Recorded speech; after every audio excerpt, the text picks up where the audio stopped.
来宾、女士们、先生们、朋友们，和平、改革、发展是中东各国的普遍的需要，为地区活力之源。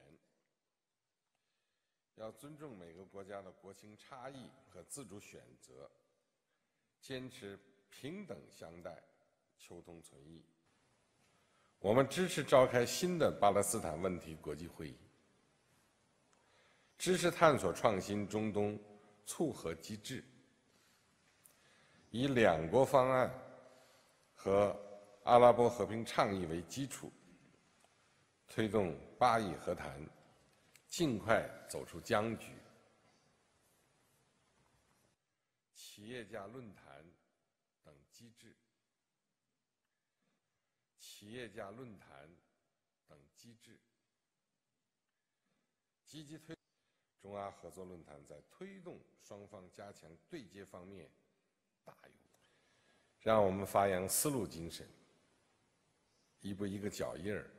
朝着目标前行，为实现中阿两大民族伟大复兴，